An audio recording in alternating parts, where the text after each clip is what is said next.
Kita mulai. Assalamualaikum warahmatullahi wabarakatuh. Bismillahirrahmanirrahim. Alhamdulillahi rabbil alamin. Wa bihi nasta'inu ala umurid dunya waddin. Wassalatu wassalamu ala asyrafil anbiya'i wal mursalin. Sayyidina wa habibina wa syafi'ina wa qurrati a'yunina wa maulana Muhammadin wa ala alihi wa ashabihi wa dzurriyyatihi ajma'in, amma ba'd. Asyhadu an la ilaha illallah wa asyhadu anna Muhammadar Rasulullah wa ufawwidu amri ilallah. Innallaha basirun bil ibad. Hasbiyallahu la ilaha illa huwa alaihi tawakkaltu wa huwa rabbul arsyil azim. Qala Allah ta'ala fi kitabihil karim hikayatan an nabiyillahi Musa alaihi salam, Rabbi syrah li sadri wa yassir li amri wahlul 'uqdatam min lisani yafqahu qawli.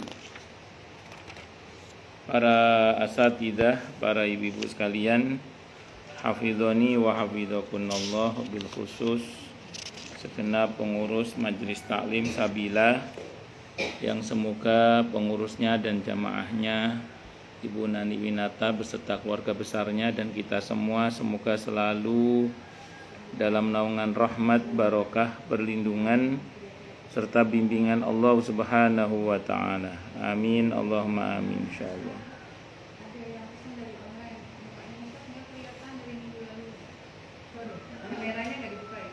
Dibuka. Saya kelihatan. Ibu kelihatan saya enggak? Enggak ada wajah saya? Enggak ada. Kelihatan Ustaz. Padahal saya kelihatan loh Bu, saya Bu. Ini iya dibuka.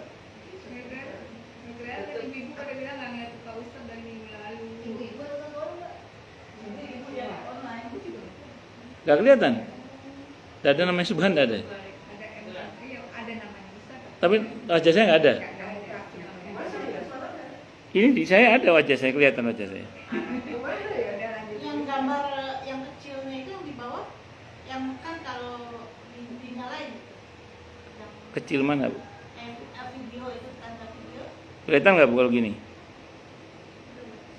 Gak kelihatan juga? Belum kelihatan Pak. Kenapa? Belum namanya aja. Gak kelihatan. Gak kelihatan. Nama aja yang Padahal saya kelihatan loh, ini kelihatan saya kan tuh, kelihatan saya kan ya. Kenapa ya? Ada apa ini? kameranya ada yang ngeblokir. Aku ya gak ketok.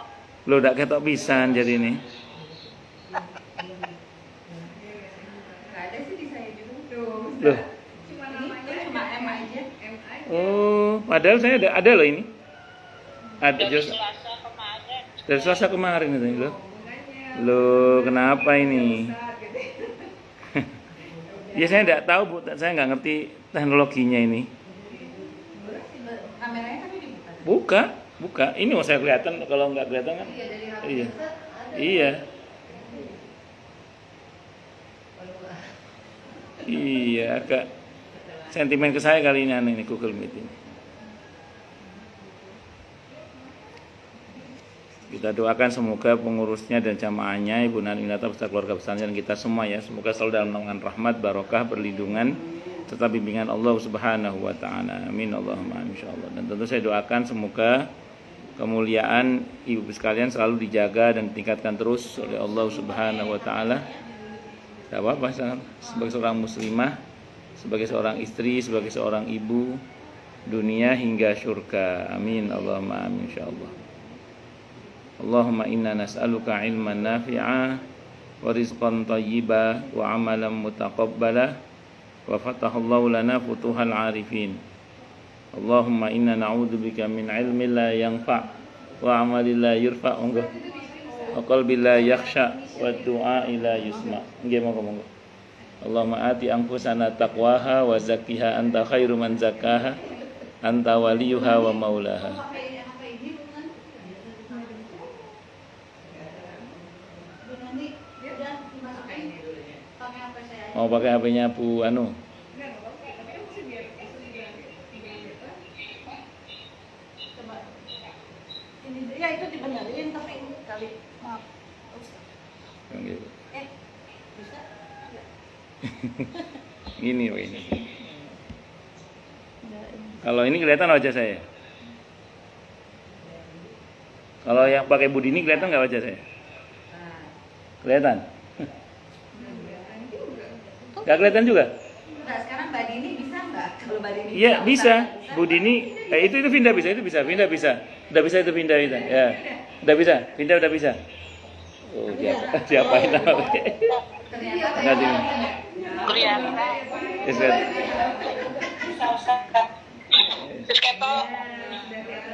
harus dipegang pindah. Enggak beda sama anak muda baru ya. Kita tuh lagi melek teknologi. Saya juga nggak ngerti kok gini nih. Ya sudah di utek-utek sama tadi sama Vinda.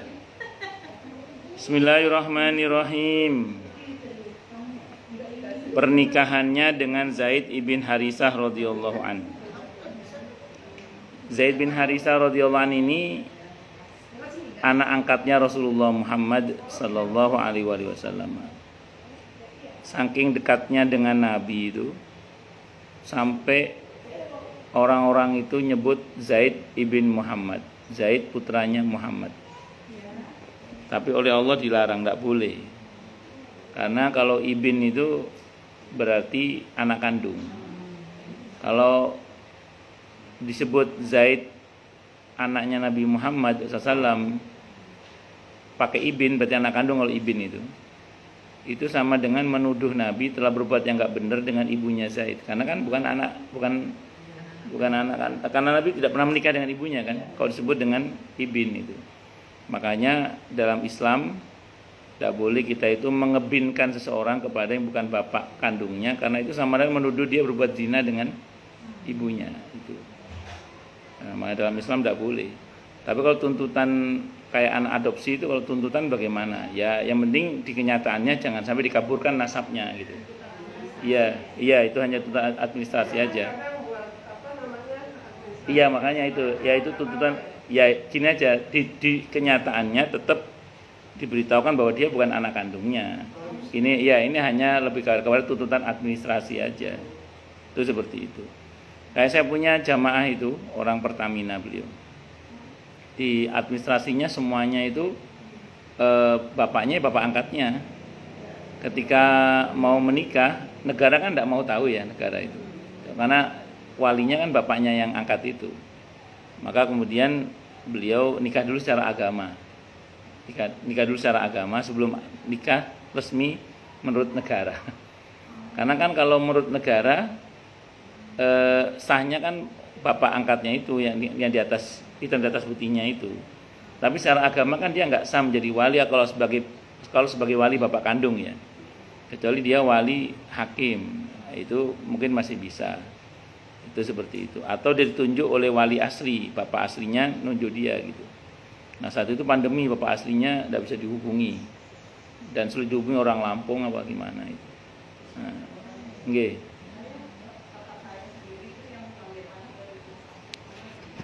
Kak.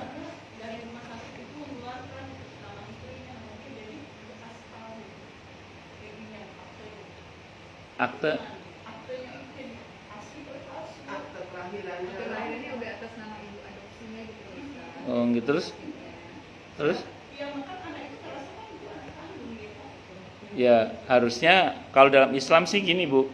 Kalau dalam Islam kalau kita ngambil anak itu sebelum anak itu masuk usia mumayyiz itu sudah harus diberitahukan bahwa itu bukan anak kandungnya. Itu harusnya anaknya sudah tahu dari sejak sebelum mumayyiz sebenarnya.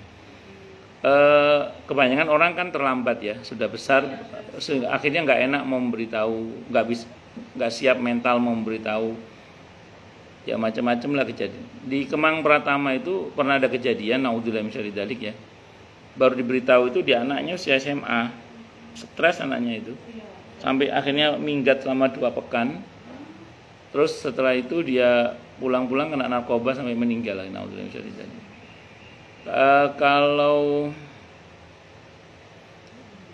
Kalau diberitahu sebelum memayyiz, paling namanya anak kecil kecewanya kan minggatnya ke rumah teman sebelah rumah ini. Paling 2 hari 3 hari pulang. Sudah makanya harus diberitahu dari sejak awal sebenarnya bahwa dia bukan anak kandung. Kenapa Bu Desi? Sepupu saya sebelum nikah dikasih tahu 1 bulan sebelum nikah. Oh, terus gimana? Ya sedih lah maksudnya. Terus Iya. dia akhirnya mengunjungi ayah kandungnya di Garut. Ya dia baru tahu pada Iya. saat dia mau menikah. Iya. Tapi ayahnya menikahkan, kalau enggak Menikah? Iya. ayahnya yang menikahkan. Iya. Iya. Iya. Ya kan ayahnya masih ada. Iya. Ayah untung aja yang mau. Secara hukum Ya, negara. harus mau lah. Banyak yang kejadian bapaknya nggak mau gitu. Oh enggak, justru dia emang dikasih Pak. Terusan dari kecil. Ya pokoknya tidak boleh mengkaburkan nasab. Jadi ya, mengkaburkan keturunan tidak boleh. Harus diberitahukan aslinya. Kalau misalnya dari anti gitu kan nggak tahu. Ya harus diberitahu juga bahwa dia bukan anak kita. Ya bahwa dia anak dari memungut di panti asuhan yang dibuang di kardus misalnya. Saya pas ke panti asuhan di Bandung itu saya dapat cerita dari pengasuh-pengasuhnya. Ini macam-macam Ustaz ketemunya. Ada yang ketemu tidak ada keluarganya ya, karena tahu-tahu ada kardus di panti ya, ada bayi. Iya emang betul begitu. Kalau misalnya kan kalau laki-laki kan tidak perlu Iya, wali, iya. Itu tidak diberitahu gitu kan sampai Sebaiknya diberitahu tetap karena berkaitan dengan mahram nanti. Berkaitan dengan mahram, berkaitan dengan waris. Misalnya naudzubillah nggak diberitahu, kalau nanti dia menikahi adiknya sendiri bagaimana? Kalau dia menikahi adik kandungnya sendiri, kalau nggak diberitahu gara-gara dia nggak tahu, misalnya.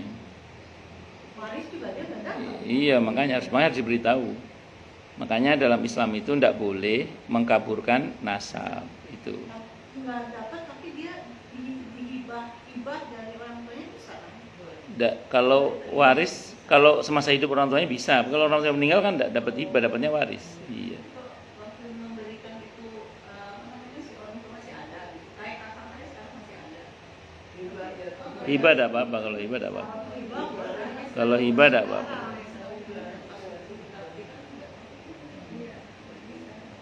Ya begitu nggih. Makanya memang apa-apa harus pakai ilmu sih ya. Jadi kalau nggak pakai ilmu dari awalnya memang ya sudah salah dari awalnya gitu. Makanya teman saya kemarin ada seorang ustadz kan ngambil anak. Teman saya seorang ustadz itu ngambil anak. Terus anak itu diproses secara hukum. Sebenarnya beliau bisa saja aktenya atas nama beliau bisa, tapi beliau bilang saya tidak mau. Saya tetap proses adopsi diproses. Iya, proses adopsi diproses. Jadi sebenarnya beliau bisa saja itu kan dari bayi lahir procot. Iya, dari versi merah langsung diambil. Jadi nggak sempat di asi ibunya, nggak sempat. Nah, memang ibunya memberikan anaknya itu karena anaknya banyak, dia seorang sana sini, dia nggak tahu suaminya kemana itu. Tapi ada suaminya, terus suaminya di Lampung atau di mana dengan. Nah, terus singkat cerita, beliau bilang ke saya bisa saja Ustadz ini langsung saya akte ke saya bisa, cuman saya enggak mau. Saya maunya adopsi biar jelas, semuanya jelas. Itu seperti itu. Jadi itu benar itu, yang begitu benar itu.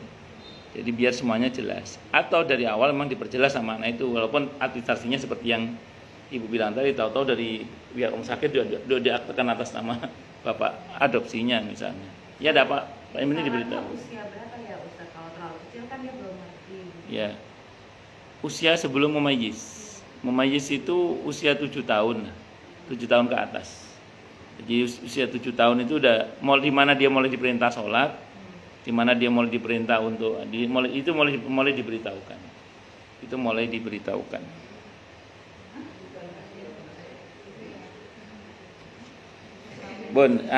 Zaid bin Harisah radhiyallahu anhu ini dekat banget dengan Nabi kita Muhammad SAW. Nah, ternyata kan beliau ini tadinya budaknya Siti Khadijah radhiyallahu anha. Budaknya Siti Khadijah radhiyallahu anha yang diberikan kepada Nabi kita Muhammad SAW, terus dimerdekakan oleh beliau. Jadi anak angkat beliau itu.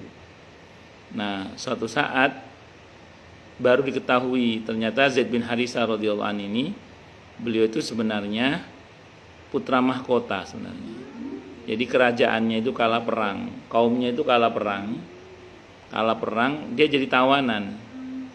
Sama yang menawan tuh dijual dia itu.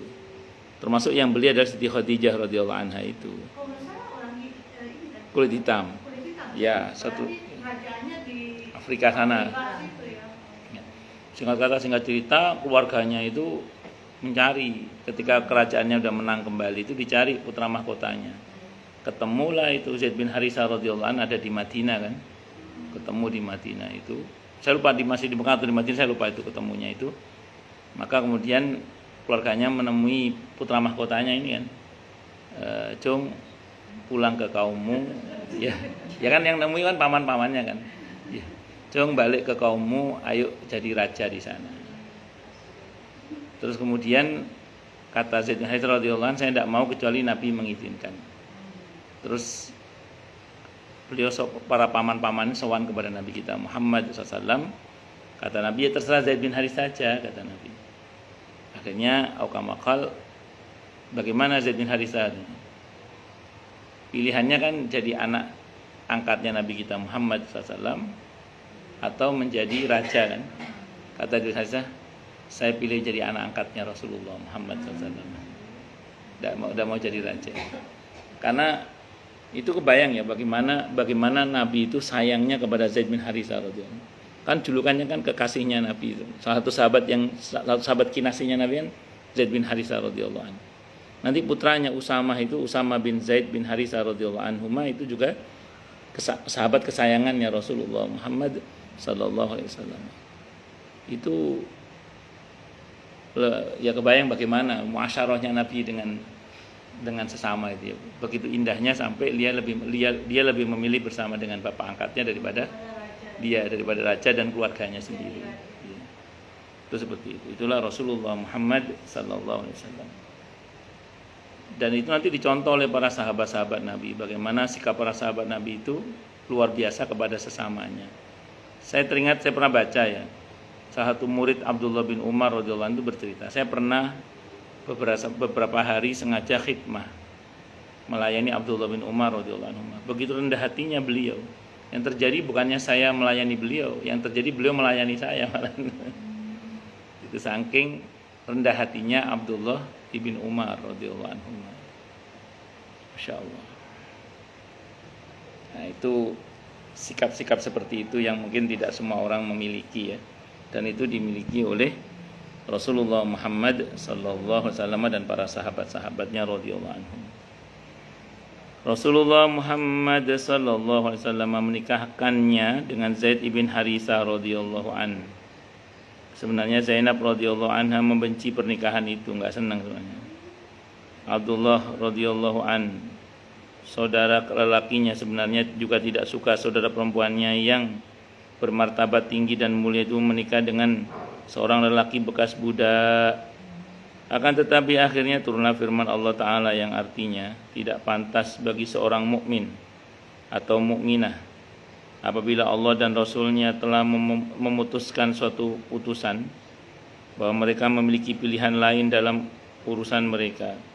Barang siapa yang memaksiati Allah dan Rasulnya, maka dia telah sesat dengan kesesatan yang nyata. Dulu para sahabat itu, para sahabiat terutama, kalau datang utusan kepadanya, Rasulullah meminta Anda untuk menerima lamarannya si fulan. Itu sahabat itu nanya, ini perintah atau saran? Kalau perintah saya turuti, kalau saran saya tawarkan. Gitu. Jadi sahabat itu dulu gitu. Di Nabi itu termasuk ini dijodohkan oleh Nabi itu, karena ini perintah dituruti, walaupun sebenarnya berat hati. Berat hatinya itu kenapa? Karena nggak sekufu. Nah ini nanti ada hikmahnya ya, walaupun nanti pernikahannya kandas di perjalanan, di tengah jalan, tapi ada hikmah di balik itu. Apa hikmahnya coba? Di dalam pernikahan itu ada namanya istilahnya sekufu. Sekufu itu sepadan. Kalau dalam mazhab Syafi'i rinci itu, sepadan itu rinci. Ya, kalau bisa pedagang dapat pedagang. Ya, kalau susah juga kalau level kelas keluarga ustadz dapat pedagang itu agak repot misalnya gitu. Yang ini nggak biasa ngitung, ini biasa ngitung. Repot juga kan nanti. Nah, tapi ini dalam madzhab Syafi'i, tapi nggak semuanya harus setuju ya. Jadi kalau darah biru dapat darah biru itu di madzhab Syafi'i itu dianjurkan begitu. Darah biru dapat darah biru, nggak boleh darah biru dapat darah merah, itu nggak boleh. Nah, yang berpendidikan tinggi harus dapat yang pendidikan yang tinggi, harus sama-sama pokoknya. Acuannya itu perempuannya ya. Jadi kalau perempuannya itu dari terah tinggi, laki-lakinya jangan di bawahnya, harus paling nggak sama atau lebih tinggi itu laki-lakinya. Karena kalau laki-lakinya di bawah itu bahaya. Itu dalam istilah kufu. Nah, tapi bersyukurlah pada Allah di kalangan para ulama kita nggak semuanya seperti dalam madzhab Syafi'i. Kalau madzhab Maliki itu cuma 2 syaratnya, yaitu sehat lahir batinnya dan tidak cacat itu. Sehat ad-din wasihah, maaf. Ad-din agamanya bagus. Yang kedua sehat lahir batinnya, nggak cacat lah istilahnya gitu. Nggak cacat lahir batinnya nggak cacat itu maksudnya itu. Itu sehat namanya. Ya, itu acuannya itu. Nah, fakta di lapangan kan ada beberapa keluarga yang memaksakan perjodohan itu padahal nggak sekufu. Akhirnya ya percekcokan sana sini gara-gara gaya hidup yang tidak sesuai. Ya begitu, termasuk yang nanti terjadi pada Zaid bin Harisa itu seperti itu. Ya semacam-macam lah itu.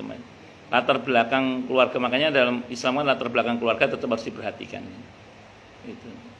Kalau bahasa Nabi linasabia, nasabnya, gas keturunannya itu.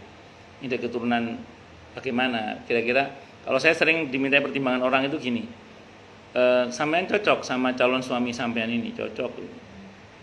Kalau sama keluarganya bagaimana? Pertanyaan saya, sanggup nggak punya mertua atau keluarga seperti itu? Kan nanti tidaknya bersatunya 2 keluarga, 2 hati dan 2 orang, tapi 2 keluarga.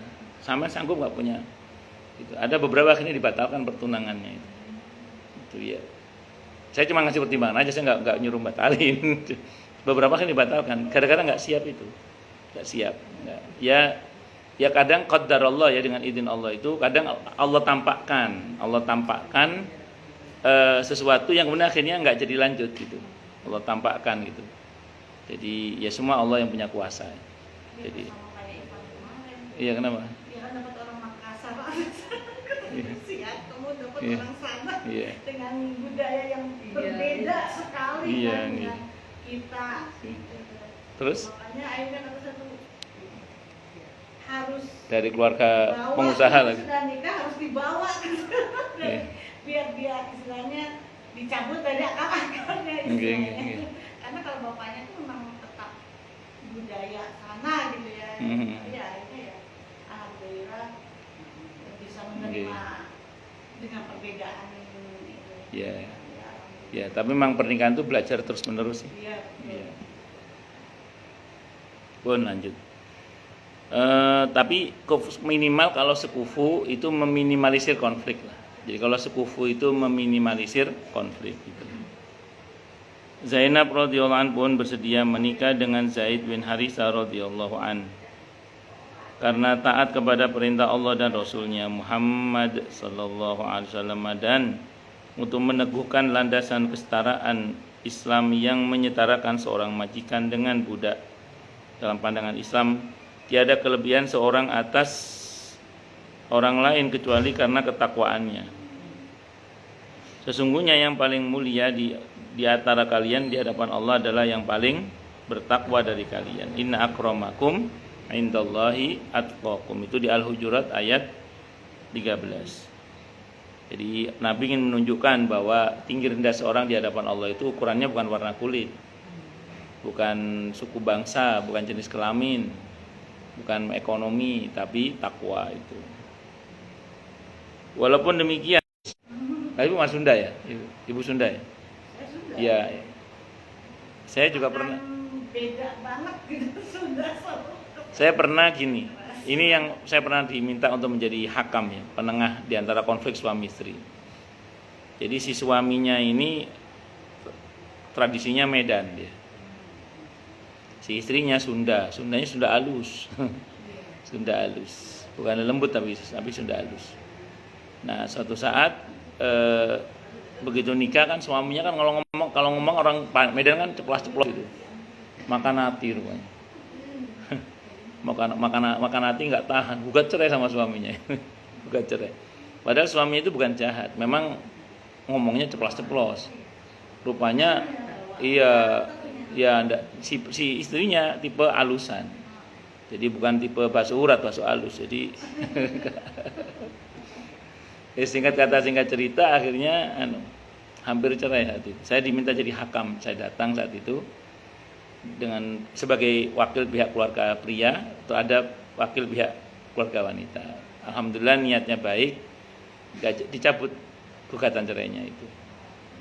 Nah, satu saat saya ketemu sama ibunya yang minta saya menjadi wakilnya itu. Gimana kabarnya Mas ini? Kata beliau setelah sekian tahun ya. Cerai udah Ustaz. Loh, kok cerai? Iya Ustaz, berantem lagi, nggak ngomong-ngomong sama saya gitu. Berantem lah. Iya, jadi setelah sekian tahun. Jadi berantem lagi nggak ngomong sama saya Ustaz. Terus yang ngundang pengacara katanya. Ya, hakamnya pengacara. Nah, kalau pengacara kan harus sendiri kan ya. Iya. Akhirnya itu. Ceritanya gitu. Makanya kalau dalam Al-Qur'an di An-Nisa 34-35 itu kan hakam itu harus punya niat baik. Kalau nggak punya niat baik, Allah nggak akan berikan taufik. Tapi kalau punya niat baik, Allah berikan taufik. Itu seperti itu. Walaupun demikian, sebenarnya Zaid radhiyallahu an bukanlah budak, akan tetapi dia adalah orang Arab asli. Arab asli Bu, berarti dia bukan orang Afrika Bu. Orang Arab asli baik dari arah bapak maupun dari arah ibunya. Dia menjadi budak karena diculik oleh pasukan kavaleri Bani Qain bin Jisr. Kemudian mereka menjualnya di pasar-pasar Arab dan dibeli oleh Hakim bin Hizam bin Khuwailid al-Asadi. Lantas dia berikan kepada bibinya, yakni Sayyidah Khadijah binti Khuwailid radhiyallahu anha. Pada waktu itu Siti Khadijah radhiyallahu anha belum menjadi istri Rasulullah Muhammad SAW. Rasulullah Muhammad SAW senang melihat Zaid bin Harithah radhiyallahu an. Lalu Siti Khadijah radhiyallahu anha memberikannya kepada suaminya tercinta dengan penuh kerelaan hati. Dihibahkan kepada Nabi sampai akhirnya jadi anak asuhnya itu, anak angkatnya itu. Ayahandanya adalah Harithah bin Syurahbil. Dia merasa sangat kehilangan anak lelakinya yang tercinta itu. Dia berusaha mencarinya hingga dia mendengar bahwa anaknya itu tinggal di Mekah. Dia bersama saudaranya Ka'ab berangkat ke Mekah sampai akhirnya mereka berdua bertemu dengan Rasulullah Muhammad SAW. Saat keduanya berziarah ke Baitullah Al-Atiq, keduanya berkata kepada Nabi kita Muhammad SAW, wahai putra Abdul Muttalib, wahai putra pemuka kaumnya, Anda adalah tetangga Allah. Anda senang membebaskan budak dan memberi makan orang-orang yang kelaparan. Aku datang kepadamu untuk meminta dikembalikan putra kami. Mohon Anda berkenan baik kepada kami dalam soal tebusannya. Rasulullah Muhammad SAW bersabda, bagaimana kalau saya tawarkan selain itu? Mereka bertanya, apa itu? Rasulullah Muhammad SAW menjawab, saya akan memanggilnya dan saya akan menyuruhnya memilih. Jika dia memilih kalian berdua, maka silakan kalian membawanya pulang. Jika dia memilih saya, maka saya tidak punya pilihan lain terhadap orang yang telah memilih saya kecuali mengajaknya hidup bersama saya. Keduanya berkata, engkau telah bertindak adil. Rasulullah Muhammad SAW memanggil Zaid ibn Harithah radhiyallahu an. Dia mengajak bapak dan pamannya dengan baik. Dia mengenal bapak dan pamannya dengan baik. Rasulullah Muhammad SAW memberinya pilihan. Jika dia mau, dia boleh pergi bersama keduanya. Tetapi jika dia menghendaki, dia juga boleh tinggal bersama Nabi Muhammad SAW. Zaid ibn Harithah radhiyallahu anhu memilih majikannya. Bapaknya datang mendekatinya seraya berujar keras, hai Zaid, apakah kamu memilih untuk menjadi budak daripada bapak? ibu negeri dan kaummu. Zaid menjawab dengan mantap, sesungguhnya saya melihat ada sesuatu pada diri pria ini, yaitu Nabi Muhammad SAW. Saya tidak mau berpisah dengannya selama-lamanya. Pada saat itulah Rasulullah Muhammad SAW memegang tangan Zaid bin Harithah radhiyallahu an, lalu beliau mengajaknya menemui para pembesar Quraisy. Saya meminta mereka bersaksi bahwa mulai sekarang Zaid bin Harithah radhiyallahu an menjadi anaknya dan akan saling mewarisi harta. Saat itu ya belum ada ketentuan ilmu waris di An-Nisa ayat 1 itu. Sejak saat itulah dia dipanggil dengan nama Zaid ibn Muhammad. Dia menjadi salah satu dari 4 orang pertama yang masuk Islam.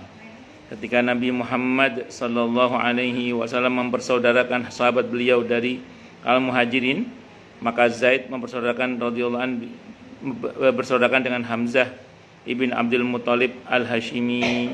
Jadi dipersaudarakan dengan paman beliau sendiri, yaitu Sayyidina Hamzah ibn Abdul Muthalib Al-Hashimi. Rumah tangga Zaid ibn Harithah radhiyallahu an dan Zainab radhiyallahu anha berumur sekitar 1 tahun saja, enggak lama bertahannya.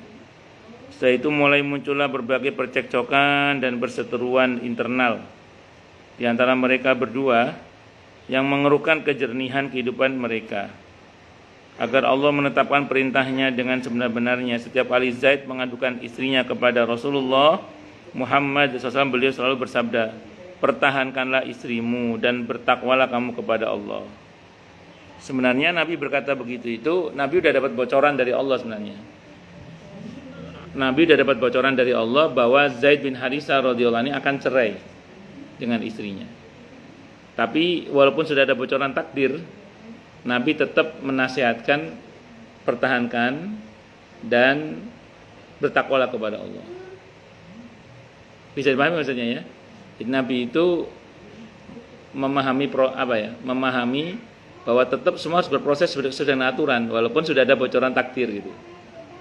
Nabi bisa saja ngomong, karena Nabi tahu ujungnya pasti cerai kan. Nabi bisa saja ngomong, dah cerai aja. Enggak, tetap SOP-nya dijalankan.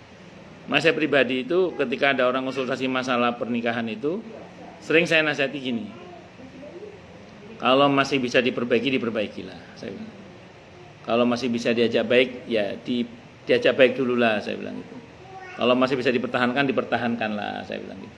Saya sering begitu. Kenapa? Karena ya ini saya meniru apa yang Nabi lakukan ini. Jadi nasihatnya tetap SOP-nya kita nasihatkan untuk jangan apa-apa dikit-dikit cerai, dikit-dikit apa? Cerai. Itu seperti itu. Jadi kalau masih bisa diperbaiki. Kalau masih bisa dipertahankan, dipertahankan. Kalau masih bisa diajak baik, ya dipertahankanlah, saya bilang. Akan tetapi Allah Maha menang dalam perintahnya.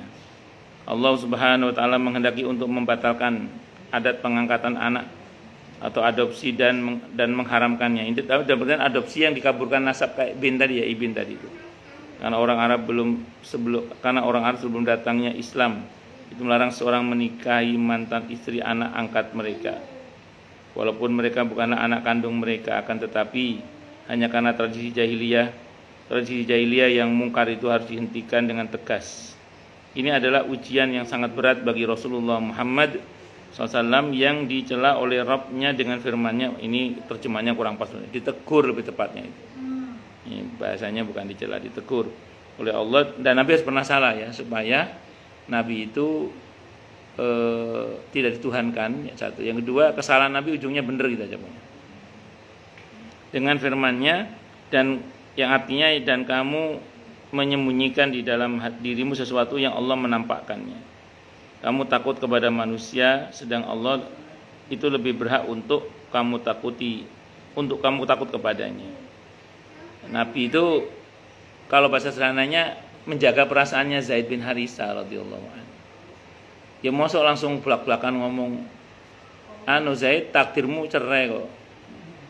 Sudah takdir Allah nanti Zainab jadi istri saya. Udah kasih bocorannya sama Allah itu. Nah, tapi Nabi itu kan tidak enak mau ngomong kayak gitu, karena beliau kan punya perasaan dan menjaga perasaan anak angkatnya itu. Ditegur oleh Allah, tidak boleh gitu, tetap sampaikan apa adanya. Ditegur oleh Allah. Ya akhirnya harus cerai Aku memang. merasa nggak enak tuh karena Menjaga perasaannya Zaid, iya betul. Dari takut itu maksudnya takut menjaga perasaan, takut Zaid kecewa atau gimana. Nah, Nabi kan orangnya halus. Ini juga merupakan ujian luar biasa bagi Zaid bin Haritsah radhiyallahu an karena dia harus menanggung sakitnya hati saat Nabi kita Muhammad SAW menikahi Zainab yang tiada lain adalah mantan istrinya. Padahal Nabi kita Muhammad SAW menduduki tempat ayahandanya. Bahkan dahulu dia dipanggil dengan nama Zaid bin Muhammad. Ini juga menjadi ujian yang berat bagi Zainab radhiyallahu anha yang memandang bahwa berumah tangga dengan Zaid ibn Haritsah radhiyallahu an adalah sesuatu yang mustahil yang dipertahankan dan dia pasti akan menjadi wanita yang diceraikan suaminya. Tidak seorang pun yang peduli dengan keadaannya sampai akhirnya Allah SWT menetapkan ketetapannya yang pasti terjadi itu seperti itu.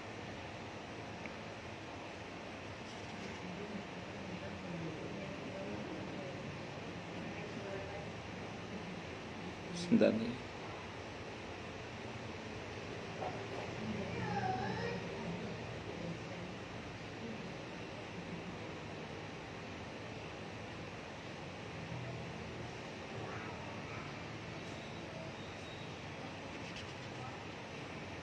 Jadi kebayang gimana rasanya itu. Jadi Nabi menikahkan Zaid bin Haritsah radhiyallahu an dengan Zainab radhiyallahu anha. Terus kemudian harus bercerai dengan cerai gugat. Terus Allah perintahkan Nabi untuk menikahi Zainab radhiyallahu anha yang notabene bekas atau mantan istrinya anak angkatnya sendiri. Tapi ini demi tegaknya hukum. Hukum apa itu? Hukum bolehnya ayah angkat menikahi mantan istrinya anak angkat. Karena sebelumnya ada tradisi jahiliyah di mana bapak angkat tidak boleh menikahi mantan istrinya anak angkat. Nah, ini dibabat diruntuhkan oleh hukum Islam bahwa boleh bapak angkat menikahi mantan istrinya anak angkat. Itu satu. Yang kedua,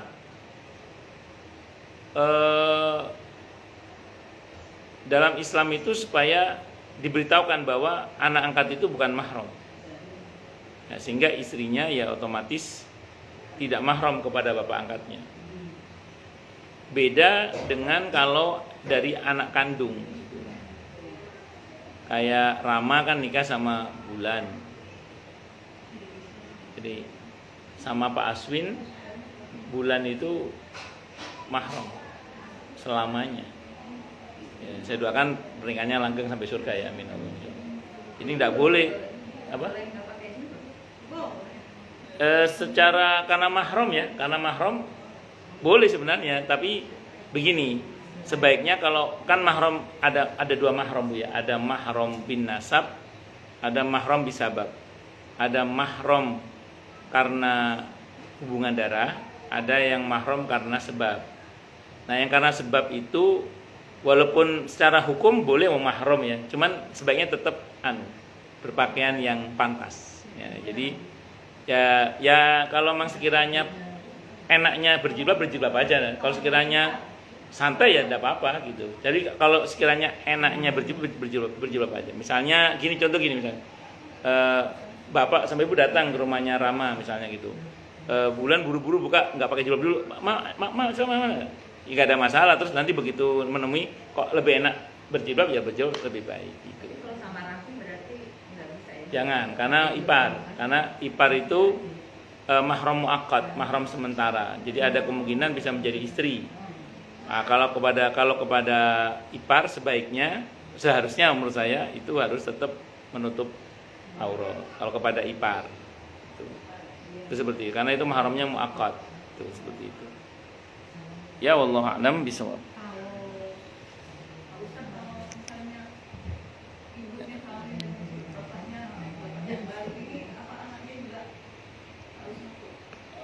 Jadi gini, kalau anak tiri itu mahram dengan bapak tirinya.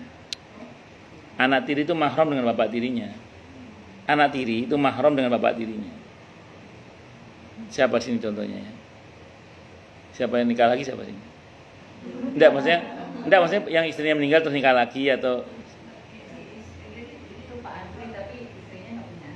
Ya. Ya pokoknya kalau punya anak bawaan istri itu, anak tiri namanya itu mahram. Iya.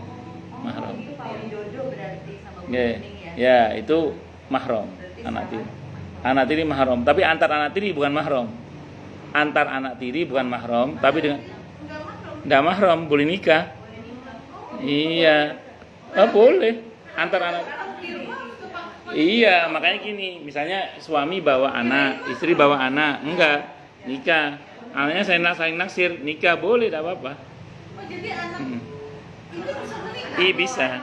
Iya, anak bawaan bisa. Bisa. Kirain Bisa. nggak boleh karena bapak ibu bapaknya nanti. Enggak, bisa. Karena mereka bukan mahram. Iya.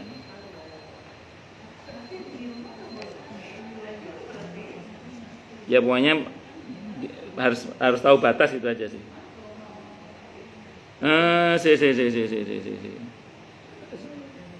Mana tadi ya? Lebih dari itu, peristiwa tersebut juga menjadi ujian bagi seluruh manusia.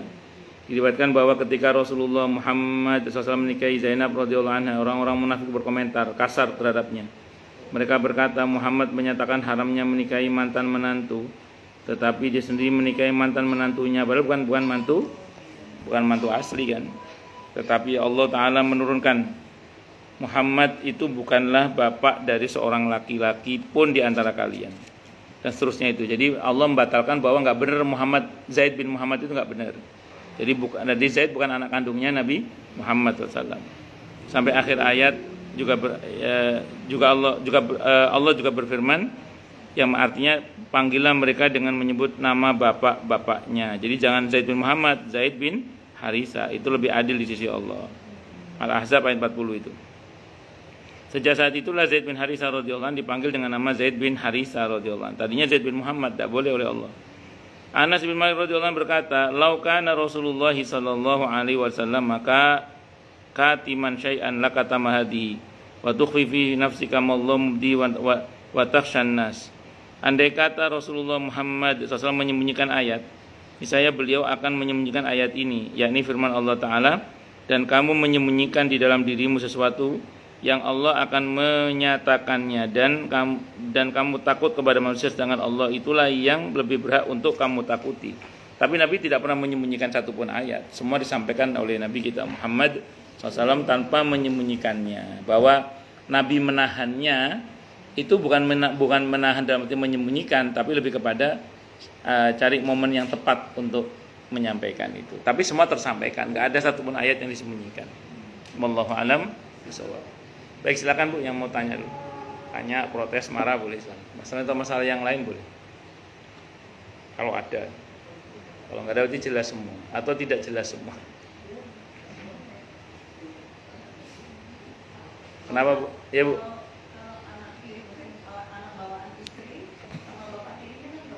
Gak boleh selamanya, gak boleh. Itu mahram. Meskipun ibunya terus misalnya bercerai. Iya, walaupun cerai. Tapi dengan catatan si bapak dan si ibu sudah senggama ya. Kalau belum senggama, maka boleh anak tirinya itu dinikahi kalau dia bercerai dari ibunya atau ibunya meninggal dunia. Apa ada Ustadz suami istri menikah tapi tidak senggama? Ini ada orang nanya ke saya, dan ini real ada orangnya dan nanya ke saya di pengajian. Mungkin di live streaming saya yang di Facebook ada itu. Pernah bapak-bapak nanya ke saya, Ustaz, saya mau menikah lagi. Sudah sepuh orang, sudah sepuh. Saya mau menikah lagi supaya dia ngerawat saya. Gitu. Itu supaya istri saya mahram dengan anak saya, bagaimana caranya Ustaz? Ya bapak harus senggama dengan istri bapak. Kalau saya nggak bisa gimana Ustaz? Saya kaget tuh. Emang nggak bisa Pak? Nggak bisa Ustaz. Mosok Pak, buyuk apa carane ngono lho. Yang penting masuk gitu. Saya coba nanti Ustaz. Ya wis. Jadi beliau memang nikah itu tujuannya tidak untuk begitu, tapi untuk supaya dia ngerawat itu. Ya sama-sama tuanya sih memang. Ya nggak tahu juga, saya kan tidak pengalaman, saya kan belum tua, saya nggak tahu. Tapi Iya. boleh ya nikah seperti itu ya Ustaz? Jadi Ya sama-sama mau dan diberitahukan dari awal. karena kan memang Iya. banyak orang Iya. kayak dulu misalnya papa gitu. Iya. Buat bisa ada yang jaga Iya. supaya ini. Asal diberitahukan dari awal. Tapi kalau maaf ini kan berkaitan dengan hal yang prinsip dalam pernikahan, diantara kan maaf nafkah batin ya. Itu harus diberitahu kalau dia nggak bisa berdiri itu. Kalau nggak diberitahu, si perempuan berhak untuk membatalkan pernikahan itu. Kenapa? Karena dibohongi berarti kan. Makanya harus diberitahu bahwa yang bersangkutan sudah nggak bisa tegak berdiri. Kan gitu. Agak ribet juga masalah warisnya nanti. Ya, makanya kalau bisa diselesaikan dengan hibah sebelumnya berarti. Diselesaikan dengan hibah sebelumnya. Kalau misalnya seperti itu, kita jadi bertanya perempuannya mau karena apa gitu kan? Ya begitu. Macam-macam. Harus jelas di awal. Ya, makanya dalam Islam itu harus jelas. Nggih. Kenapa, Bu? Ya kalau belum terjadi senggama belum mahram. Iya, karena belum senggama. Enggak, kalau sama suaminya. Oh iya. Ya suaminya kan udah nikah. Maksudnya suami dengan siapa? Sama yang ini yang baru. Enggak, suami istri menikah. Berarti kan Ya enggak, bukan mahram tetap. Kalau mahram enggak boleh nikah, Bu. Kalau mahram kan enggak boleh nikah. Iya, berarti bukan mahram. Iya, walaupun justru karena bisa nikah itu bukan mahram. iya. Tapi begitu udah menikah, tapi belum senggama, Anaknya masih belum mahram. Anaknya. Bapak ibunya udah. Iya, bapak ibunya kan suami istri, bukan mahram dia. Nah, ngomong ke Bu Desi. Ibu saya kan demensia, tapi kondisi fisiknya tuh masih kuat, sehat. Boleh puasa? Masih. Beliau udah nggak inget ya? Udah nggak inget, sholat aja udah. Oke, saya beritahu dulu gini ya. Yang wajib puasa Ramadan itu mukallaf. Mukallaf itu siapa? Orang yang akil baligh. Akil itu ya dia ingat dan baligh. Ibunda Bu Desi baligh pasti sudah udah tua kan. Terus tapi nggak akil. Nah, karena nggak akil berarti beliau tidak wajib berpuasa. Ibu cukup ingetin aja, ayo mas sahur mah gitu aja. Tapi selama ini sahur bareng sih. Ya alhamdulillah. Puasa juga. Ya alhamdulillah kalau gitu, alhamdulillah ya, tidak apa-apa. Untuk bagusnya dibayar aja fidyahnya, untuk bagusnya. Kecuali dirasa berat ya. Kalau nggak dirasa berat, bayar aja. Untuk lebih hati-hatinya. Ya karena gini, bukan apa-apa. Namanya orang lupa kan, ibu tidak tahu mungkin beliau tanpa sepengetahuan ibu misalnya, ya makan atau minum ya itu yang saya maksud untuk kehati-hatiannya, maksud saya gitu. Ya jadi tetap SOP-nya kita ajak sahur seperti biasa. Adapun beliau ketahuan makan biarin aja, kan memang beliau ya tidak akil soalnya. Sholat juga kalau misalnya saya lagi nggak ada di rumah gitu ya udah Iya beliau nggak wajib sholat memang. Kita cuma wajib mengingetin, bukan wajib, cuma mengingetin aja. Iya, ayo mas sholat mah gitu ya. Ya kita bimbing aja. Adapun beliau misalnya lagi nggak mau sholat jangan dipaksa, mau nggak wajib. Kan. Sebetulnya secara hukum gimana? Apa memang harus begitu? Kenapa? Secara aturannya kayak anak saya kan Nggih. nggak akil ya. Nggih. Dia nggak ngerti sama sekali. Nggih. Selama ini Nggih. saya nggak bayar fidyah karena merasa dia tidak mengerti gitu lah. Nggih. Tapi secara hukum memang harus bayar fidyah. Bagus. Jadi gini, ada ayat yang menyatakan wa'alladzina yutiquna fidyatun ta'am miskin. Dan bagi orang yang tidak mampu berpuasa, maka dia harus bayar fidyah. Nah, dalam hal ini dikategorikan orang yang tidak mampu berpuasa adalah orang tua yang sudah tidak mampu lagi berpuasa. Orang tua kan keadaannya macam-macam. Di antaranya adalah tidak akil itu atau sudah pikun. Nah, pertanyaannya bagaimana kalau ada anak yang dari kecil nun sewu misalnya mengalami yang khairul akil tadi itu. Saya jawab gini, kalau saya tadi ngomong ke Bu Desi kan untuk kehati-hatiannya sebaiknya bayar fidyah saja. Kalau untuk kehati-hatiannya. Ya, itu kehati-hatian. Jadi kalau ibu nanya ke saya kalau menurut keharusannya wallahu a'lam ya. Kan ini kriterianya kan bukan tipe yang tidak mampu berpuasa untuk yang tipe anak ibu karena masih muda kan. Tapi kriterianya adalah ghairu akil. Artinya bukan mukallaf, bukan orang yang kena kewajiban puasa kan itu. Nah, makanya dalam hal ini ya sudah, kalau menurut saya enggak berfidyah juga enggak apa-apa, cuman untuk kehati-hatiannya. Nah, kalau kasus Ibu Desi ini sebenarnya ada kerancuannya di pada ghairu akilnya itu juga sebenarnya. Mending kalau orang tua nggak puasa karena tidak mampu, jelas bayar fidyah kan. Ini kan ghairu akil. Nah, makanya saya bilang tadi sebaiknya. Sebaiknya. Jadi kalau saran saya aja sih, saran saya bayar fidyahnya. Nggak harus. Wallahu a'lam bishawab. Yang penting akal ya Ustaz ya. Akil balik Bu. Akil itu akalnya sehat, dia ingat maksudnya. Balik itu usianya memang usia sudah balik. Balik itu kalau untuk laki-laki kan sudah mimpi basah atau udah umur 15 tahun. Kalau perempuan sudah haid sementara usianya udah 9 tahun ke atas. Kalau nggak haid juga usia 15 tahun. Itu 15 tahun Komariah ya, bukan Syamsiah. Komariah. Monggo yang lain silakan.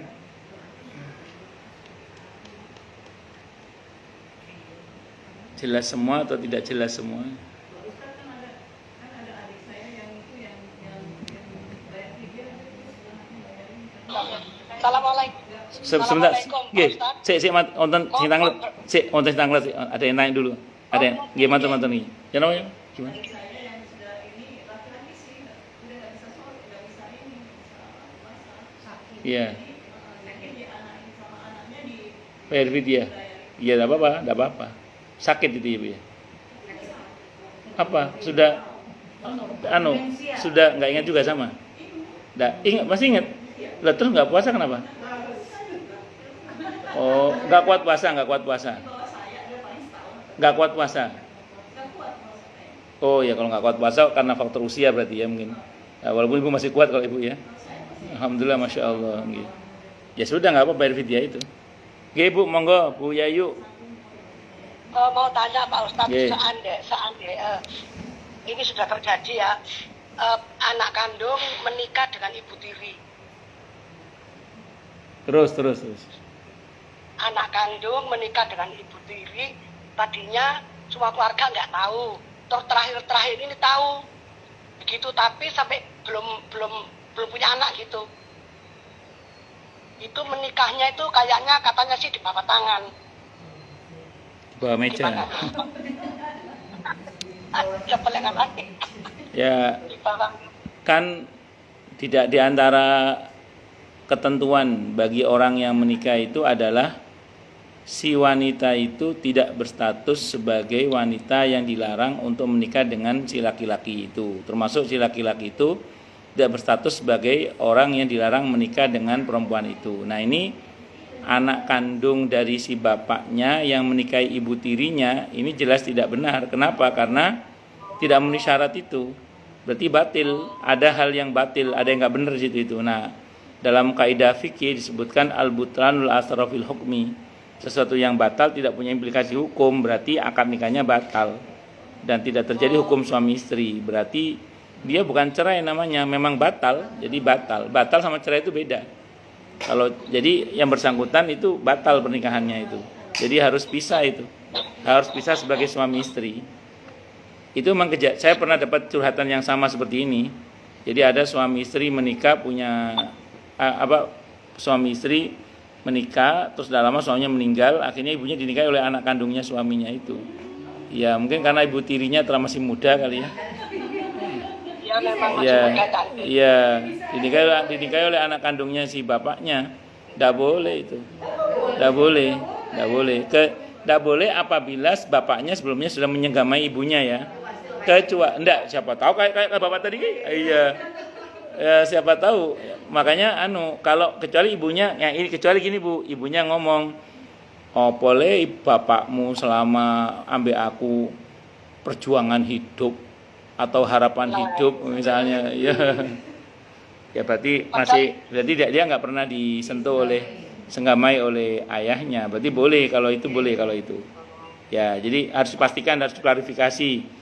Dulu sampean ambek bapakku tahu kentu apa ora? Nah, saya tanya gitu. Iya. Itu sudah punya anak loh padahal sama Loh, berarti kentu kalau udah. Iya, berarti udah kentu. Kalau udah kentu berarti Iya, udah boleh, udah kentu berarti itu. Meskipun menikahnya di istilah kalau orang Malang kan rabi mudin gitu loh Pak. Beterangsal, Bu. Oh, enggak boleh. Tetap enggak. Mudine yang ngono kok Terus dirapen. mana ini sudah bertahun-tahun. Ya, batal itu pernikahannya. Oh, Pernikahannya batal.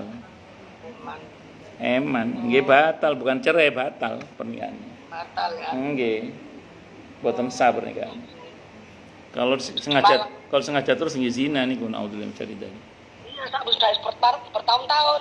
Terus terakhir ini dengar yang lakinya tuh ya kebetulan kalau apa ya keponakannya itu sakit-sakitan sekarang inilah ibunya tuh yang ngerawat tuh ya bener-bener ngerawat kayak bojone gitu Pak. Ya namanya sudah hidup satu rumah, Nggih. hidup satu rumah ya suami istri. Jadi di tetangga itu heboh. Ya kudu heboh emang nggak bener itu. Memang harus heboh Iya, itu.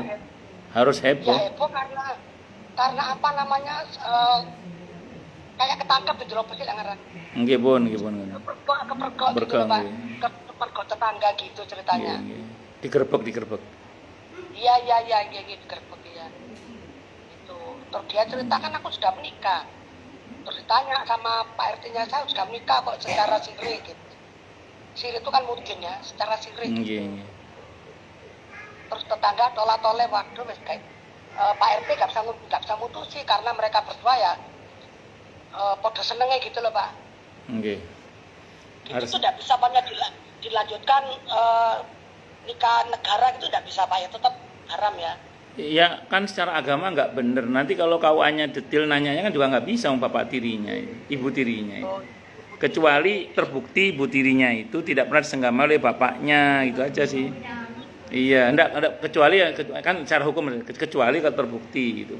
Kalau nggak terbukti ya nggak bisa. Nggih, Pun. Nggih sampun Pak, matur nuwun. Nggih, Assalamualaikum. Assalamualaikum warahmatullahi wabarakatuh. Monggo yang lain sebelum saya tutup. Nggih, Bu. Jadi maaf, mungkin udah biasa ya tentang sholat taraweh. Sholat taraweh kan biasanya dua-dua ya. Nggih. Tapi kan ada juga yang empat.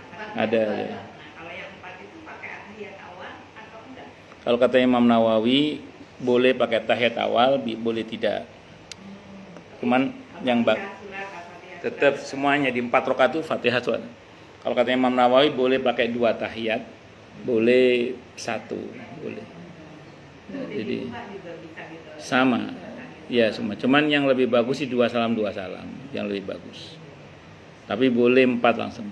Saya kalau jadi imam di masjidnya Muhammadiyah 4. Walaupun Muhammadiyah itu di majelis tarjihnya itu ada yang formasi 2-2-2-2-2-1.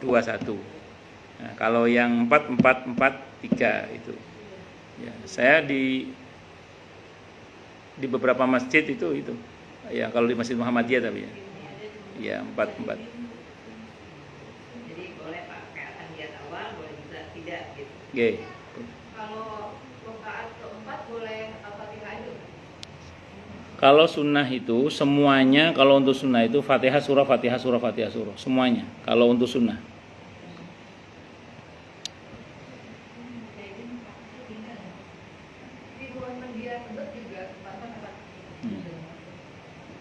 Di sini 2-2-2-2-3.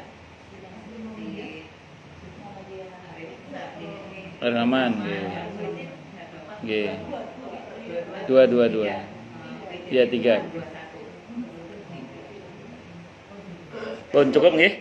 Kita tutup dengan alhamdulillahirabbil alamin. Semoga kajian kita bisa bermanfaat mubarakah fi dini wa dunya wal akhirah untuk kita, keluarga kita dan seluruh umat Islam semuanya, dan mudah-mudahan kita semua dijadikan oleh Allah sebagai orang-orang yang sukses dunia akhirat, selamat dunia akhirat, bahagia dunia akhirat, dan dipermudah seurusan kita oleh Allah fi dini wa dunya wal akhirah.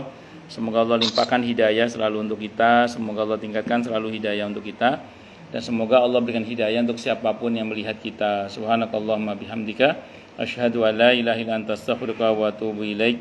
Sallallahu alaihi Muhammad wa ala alihi wasallam. Saya mohon maaf. Assalamualaikum warahmatullahi wabarakatuh.